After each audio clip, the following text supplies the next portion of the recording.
Salam, bertemu lagi dengan saya Untung Suseno dari Yayasan Harmoni Kasih. Masih dalam program kita Sate Online dan tema besar kita mengenai Yes We Do, The World of Christian Married. Setelah pertemuan sebelumnya kita membahas tentang peran suami untuk memimpin dalam kasih, maka dalam pertemuan saat ini kita akan membahas tentang peran istri menjadi penolong bagi suaminya. Sebagaimana Allah sudah rancang bahwa pernikahan Kristen mempunyai dua sifat. Yang pertama itu adalah monogamus, artinya pernikahan Kristen dirancang sampai maut memisahkan. Yang kedua itu sifatnya harus heteroseksual atau laki-laki dengan perempuan. Itu sebabnya Allah di dalam firman-Nya, Kejadian pasal 2 ayat 20 berkata mengenai Hawa, tetapi baginya sendiri ia tidak menjumpai penolong yang sepadan dengan dia. Lalu apa itu artinya penolong yang sepadan? Nah, pembahasan kita di dalam pertemuan ini akan membicarakan tentang hal itu. Kita akan membicarakan satu persatu. Yang pertama, kata penolong itu diterjemahkan dari bahasa Ibrani eser. Jadi dalam PL, kata eser itu selalu dikaitkan dengan sifat Allah sendiri. Bahwa Allah adalah penolong. Misalkan di dalam Keluaran pasal 18 ayat yang keempat, di dalam Mazmur pasal 20 ayat yang kedua, atau Mazmur pasal 33 ayat 20, atau di dalam Mazmur pasal 70 ayat yang kelima, dan lain sebagainya. Jadi secara literal, penolong itu bukan pembantu. Penolong itu bukan subordinate atau lebih rendah dari yang ditolong. Penolong itu adalah karakter dan sifat Allah yang disematkan kepada wanita, dan ini hanya bicara tentang different in nature of woman humanity. Ini hanya perbedaan kemanusiaan yang secara alami laki-laki tidak sama dengan perempuan. Lalu kata kedua yang penting di situ adalah kata sepadan. Sepadan itu apa? Sepadan itu merujuk kepada beberapa arti. Yang pertama itu adalah arti associate, yang kedua itu arti assistant. Jadi ini membicarakan bahwa wanita atau istri itu adalah rekan atau kolega atau mitra. Mitra apa? Mitra kerja dari suami atau laki-laki. Jadi mengapa Allah merancang perempuan sebagai mitra?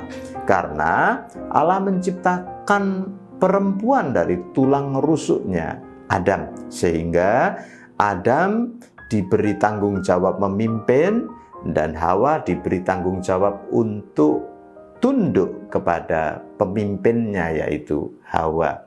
Jadi dalam level pribadi kata sepadan itu juga merujuk kepada companionship. Artinya adalah bahwa ketika menikah, istri adalah sahabat karib dari suaminya.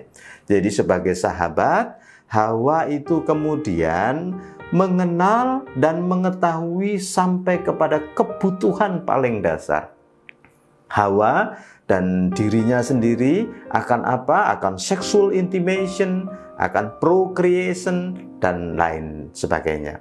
Jadi hal-hal ini penting sekali untuk dipahami bahwa wanita itu disebut sebagai penolong, tidak berarti wanita itu lebih rendah. Dan tidak boleh pria memperlakukan istrinya lebih rendah, sebab penolong itu adalah cerminan dari karakter Allah sendiri yang sekarang disematkan kepada seorang wanita dalam tanggung jawabnya menjadi istri dari suaminya. Yang kedua adalah peran untuk tunduk kepada suami. Nah, misalkan di dalam Kolose pasal 3 ayat yang ke-18, kita menemukan Paulus itu berkata, "Hai istri-istri, tunduklah kepada suamimu sebagaimana seharusnya di dalam Tuhan." Jadi ayat itu sejajar misalkan dengan Efesus pasal 5 ayat 22.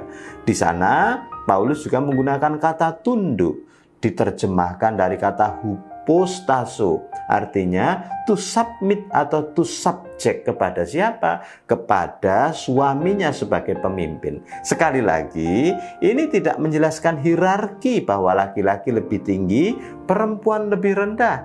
Ini hanya menjelaskan tentang perbedaan peran atau role distinction, bahwa pria adalah kepala dan wanita itu tanggung jawabnya tunduk kepada suaminya.